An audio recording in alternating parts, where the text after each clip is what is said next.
Hey, Freedom Seeker, welcome back to another episode of the Freedom Entrepreneur Podcast. I'm your host and business guide, Lindsay Sutherland, and I'm so excited to be here with you on this beautiful Monday.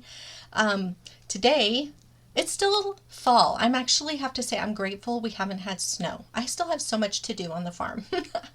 And just the weather would not be cooperating if it got much colder. Oh gosh, now that I said that, I feel like it's going to happen. So I better get on it.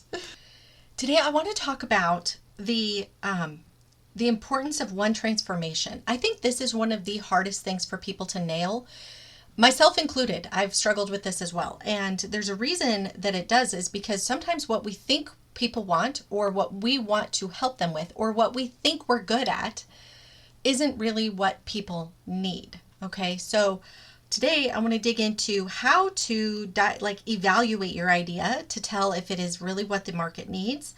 And there's a couple of ways we could do that. So let's just kick it off and get started. Don't miss an episode. Subscribe to this show on whatever podcast player you prefer and follow me on Facebook and Instagram. So real quick, what are we talking about with one transformation? Well, when we're talking about the business surrounded around 4 pillars of one, I call it the 4 ones. One of the most significant ones is the transformation. Almost everything else kind of comes as a result of figuring this piece out. That's why it's so important. And the importance of this transformation is like you want to be able to take your ideal person from a problem to a solution. On the surface, that sounds so simple and not hard, okay? But what we often run into is that the problem we think, well, I kind of already said it. The problem we think people are having isn't what they're having, or we're missing something. Sometimes we could be thinking we're on the right track, but then find out later, oopsie, that wasn't quite the deeper real problem that they're having. So I want to talk about, number one, the importance of market research. I'd recommend by starting out, just doing a brain dump, evaluate your idea by just putting all your transformation ideas down on a piece of paper. Simply just list off all the reasons why the product you're thinking of creating or that you are creating, if it's not landing with people, what is the specific transformation it's offering? And you'll have multiples of these. Like for example, in my case, I could be helping you to build an online business. I could simply say that I help you build a podcast. Maybe the problem is you want to launch a podcast, but you're not sure what it should be on, and we can get into the deeper things on that, but that the outcome is you build a podcast. Well, the problem though that I have here is that I say, well, a podcast isn't going to literally be the only thing that builds your business. You've still got to have these other pieces, right? There's understanding landing pages, there's understanding email marketing. I mean, there's pieces and nuances to the whole thing. And if you want to really build a business, the podcast is just one part of the business. So what I'm saying to you is the transformation could be as simple as you want to build a podcast, but I want to show you a demand angle because here's what I'm trying to tell you. If you were to come to me and say, hey, Lindsay, I love your podcast. How long have you been doing it? Would you help me build a podcast? I could say, sure, I can help you do that. But at the end of the day, I would be doing you a disservice because what you really are asking me is, how do you build a business working from home? How did you do that? And you think it's my podcast. But what I could really ask you before we even get started is, what's your goal? What's your goal with the podcast? Are you trying to build an extra revenue stream? Do you have a product else you're trying to sell? How are you planning is this to monetize, or you just want to do it for the fun of it? Like, those things matter.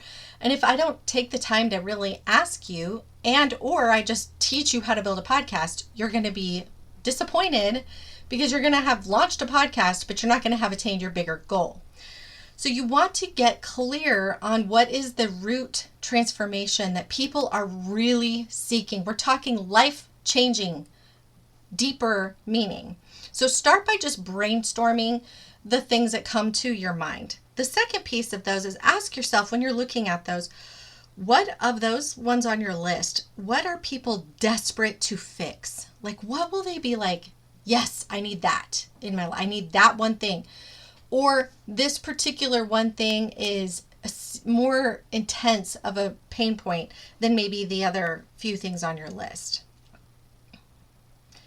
Okay, the other piece of this too is income, because you do want it to be profitable. So ask yourself, of these problems I've come up with, what are ones that I think people are more willing to pay to fix? Put a star by those. Now, the next piece of this is market research. And market research is a bit of a scary beast in a lot of cases. You know, you could be worried about who to talk to, how to find the people. Will they just shut me down? The fear of rejection is pretty intense. Trust me, I've been through it. But it's so helpful and powerful. And if you really, truly want to build a business without having to redo it over and over again, this is a component you don't want to skip.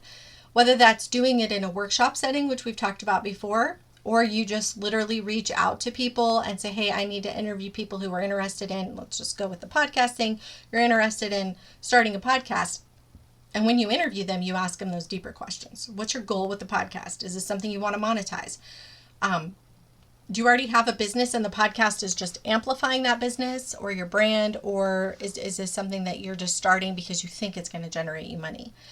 Those types of questions. And then you get a little deeper.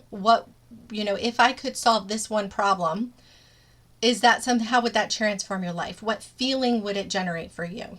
Because feelings are truly the words we want to use in our marketing. And is this something you'd be willing to pay to fix? If money was no object, meaning like you could afford whatever price, that's not the issue. Just, is it something you would see yourself investing in to solve? And then you can also say, how much do you think, like how much is this transformation worth to you? Just to get a barometer of what people are willing to pay. And just remember one thing, they will always lowball it. They just will. That's not to say that you have to go with those prices, but it's nice to get an idea of, generally speaking, what's in the market. What are they thinking? The other piece to this last little bit that I want to share is more of you being an objective observer of this entire process. Because one mistake that I've personally made, and I'm trying to articulate this to you so you can avoid this, is going after the wrong avatar without realizing it. Like your heart isn't a service heart, and you're doing your best to try to really genuinely bring a solution to your target audience in a way that makes a difference. You're about the impact. The problem though that we can do is sometimes our hearts are so big and we want so badly to make something different for other people. But we're going after people who, like, we want the problem to be fixed more than they do. And therefore they will not be willing to pay a fee that makes it make sense for us to put the effort in to build it. And this is something that you want to be mindful of and just literally ask yourself, like, is there a bigger problem that I could solve that people will pay more money to fix? That's in the same vein of what I'm doing.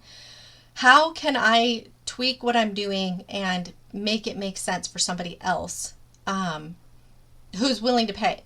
So, for example, when I started the Passive Income Examiner, I had people calling me and they were like, hey, I need to learn the fastest way to make money passively.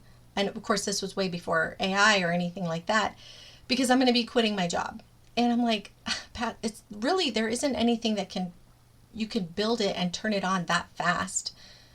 Everything takes time. I could come up with a few ideas, but I can't guarantee you're going to replace your income in 90 days. You know what I mean?